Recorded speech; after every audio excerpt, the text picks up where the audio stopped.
Assalamualaikum warahmatullahi wabarakatuh. Nama saya Muhammad Amjad bin Abdul Halim, nombor metrik 264531. Saya akan mengkongsikan serba sedikit 10 hadis daripada 40 hadis Imam Nawawi, dan moga-moga apa yang saya kongsikan ini dapat memberi manfaat kepada semua yang melihatnya. Hadis pertama, qala Rasulullah sallallahu alaihi wasallam, buniyal Islam ala khamsin, syahadati an la ilaha illallah wa anna Muhammadar Rasulullah, wa iqamis salah wa ita'iz zakah, wal haji fil baitil haram, wa shaum Ramadan. Maksudnya, berdirinya seorang muslim itu dengan 5 perkara, iaitu yang pertama solat, yang kedua zakat, yang ketiga menunaikan haji, yang keempat melakukan puasa di bulan Ramadan, dan mengucap 2 kalimah syahadah. Jadi apa yang kita boleh dapat daripada hadis ni, untuk kita mendapat jati diri seorang Islam, 5 perkara ni harus ada dalam diri kita dan kita amalkan supaya terbentuknya Islam dengan baik di dalam diri kita. Hadis yang kedua, qala Rasulullah sallallahu alaihi wasallam, man ahdatsa fi amrina hadha ma laysa minhu fa huwa rad, rawahu Bukhari wal Muslim. Maksudnya, barang siapa yang mengerjakan suatu amalan yang tidak ada asal usul dengan agama kita, maka ianya tertolak. Apa yang kita boleh simpulkan dalam perkara ini dari konsep ibadat? Dalam sesuatu ibadat ada pengkhususan apa yang kita perlu lakukan. Jadi kita tidak boleh bawa satu pengkhususan di dalam ibadah yang sesuatu ke ibadah yang lain. Kita kena asingkan. Jadi kesimpulannya, kita tidak boleh samakan mana-mana ibadat antara satu sama lain. Qala Rasulullah sallallahu alaihi wasallam, ad-dinu nasiha. Qala lillahi wa likitabu wa lirasulihi wa li'immati muslimin wa ammatihim. Maksudnya, agama itu adalah nasihat. Jadi bagi Nabi sabda juga, untuk Allah, untuk kitabnya, untuk rasulnya, untuk para kaum muslimin dan umat Islam seluruhnya. Jadi apa yang kita boleh dapat daripada hadis ni, daripada agama ini banyak benda yang kita boleh dapat untuk bentuk diri kita. Jadikan agama ini sebagai satu nasihat kepada kita untuk kita memperbaiki diri kita sekarang, akan datang, dan sampai bila-bila. Hadis keempat, qala Rasulullah sallallahu alaihi wasallam, min husni islamil mar'i tarkuhu ma la ya'ni. Maksudnya, seseorang mukmin itu keelokannya dapat dilihat dengan apabila dia meninggalkan benda yang tidak berfaedah baginya. Jadi apa yang kita boleh dapat apabila untuk kita menjadi seorang muslim yang sejati, muslim yang hebat, kita perlu meninggalkan benda yang lara, dan kita cuba tambahkan amal ibadat kita supaya kita menjadi insan yang disayangi oleh Allah Subhanahu wa taala. Hadis yang kelima, qala Rasulullah sallallahu alaihi wasallam, la yu'minu ahadukum hatta yuhibbu li akhihi ma yuhibbu li nafsihi. Seseorang itu tidak benar-benar beriman sehingga dia mengasihi saudaranya macam mana dia mengasihi dirinya sendiri. Jadi apa yang kita boleh dapat daripada hadis ni, apabila kita mengasihi diri kita dengan sebaik-baiknya, seperti itu jugalah kita perlu mengasihi saudara-saudara kita.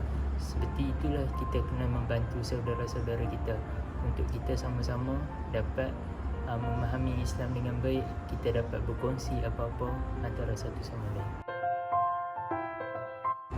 Hadis yang ke-6, qala Rasulullah sallallahu alaihi wasallam, la taqdad, faraddada mirara, qala la taqdad. Nabi pernah bersabda, berikan daku wasiat bagi Nabi sabda, janganlah engkau marah. Lelaki itu mengulangi soalan itu beberapa kali, maka baginda bercakap, janganlah engkau marah. Jadi apa yang kita boleh dapat daripada hadis ni ialah sifat manusia itu adalah biasa untuk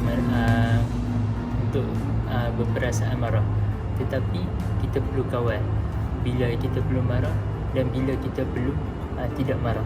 Jadi kita kena pandai seimbangkan sifat ini supaya ia berlaku kena pada tempatnya.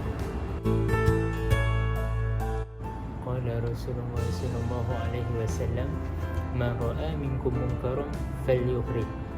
qala sami'tu Rasulullah sallallahu alaihi wasallam fa in lam yastati' fa bi lisanihi wa in lam yastati' bi qalbihi wa dhalika adhaful iman. Maksudnya barang siapa di kalangan kamu melihat satu kemungkaran, maka hendaklah dia mengubahnya dengan tangan. Sekiranya dia tidak mampu, maka ubahlah dengan lidahnya. Dan sekiranya ia tidak mampu, maka hendaklah mengubah dengan hatinya. Maka dengan hati itu adalah selemah-lemah. Jadi apa yang kita boleh ketahui di sini, apa-apa benda yang berlaku kemungkaran kita perlu cegah. Tak kisah kita boleh bercakap, kita boleh berdoa, ataupun kita boleh ubah dengan kuasa yang kita ada. Jadi kita perlu tahu bahawa kemungkaran ini adalah sesuatu benda yang buruk dan kita perlu elakkan daripada ianya terus dilakukan oleh orang lain. Hadis yang ke-8, qala Rasulullah sallallahu alaihi wasallam, la yu'minu ahadukum hatta yakuna hawahu tab'an lima ji'ta bih. Maksudnya, seseorang kamu tidak benar-benar beriman sehinggalah hawa nafsunya tunduk menuruti ajaran yang aku bawa. Maksud daripada hadis ini ialah apabila kita melakukan sesuatu perkara, kita perlulah melawan hawa nafsu kita. Maka hawa nafsu kita ni adalah sesuatu benda yang akan selalu mengusik kita untuk melakukan perkara. Jadi kita kena lawan hawa nafsu kita ni untuk kita digelar sebagai seorang yang betul-betul beriman, seperti apa yang disebutkan dalam hadis ini. Qala Rasulullah sallallahu alaihi wasallam, inna Allah tajawaza li an amthal qata. An Abbas radhiyallahu anhu anna Rasulullah wa nisyan wa mastuk wa alaih. Maksudnya ialah sesungguhnya Allah telah mengampunkan demi kerana-Ku dari umatku perbuatan yang dilakukan secara tersilap, terlupa dan secara paksaan. Maksudnya dekat sini, daripada hadis ni yang kita boleh dapat, nak kata besarnya rahmat Allah dan belas kasihan daripada Allah Subhanahu Wa Taala tu, apa yang kita lakukan semua akan diampunkan oleh Allah Subhanahu Wa Taala. Tapi terpulang kepada diri kita, sama ada kita hendak memohonkan ampunan daripada Allah ataupun kita masih terus ingin melakukan kesilapan dan terus melakukan kesilapan. Semua itu adalah pilihan terhadap diri kita sendiri. Hadis yang ke-10, qala Rasulullah sallallahu alaihi wasallam, la darar wa la dirar. Maksudnya ialah tidak ada mudarat dan tidak boleh melakukan kemudaratan. Hadis ini kita boleh dapat apa daripada hadis ini menjelaskan satu prinsip utama dalam kehidupan Islam, iaitu kita jangan sesekali untuk mencari mudarat. Kita cuba untuk mencari kebaikan, dan apabila kita melakukan banyak kemudaratan, banyak orang yang terkesan daripada kemudaratan itu, dan kita sendiri adalah orang yang paling banyak terkesan dengan kemudaratan itu. Jadi apa yang kita boleh buat adalah buat kebaikan sebanyak mungkin.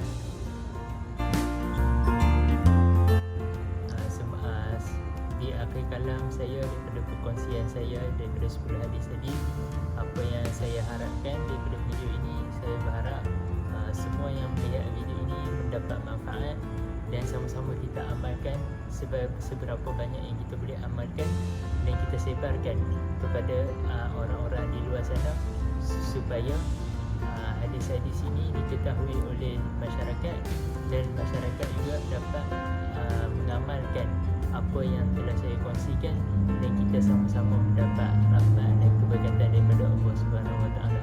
Saya ucapkan terima kasih kepada semua yang melihat.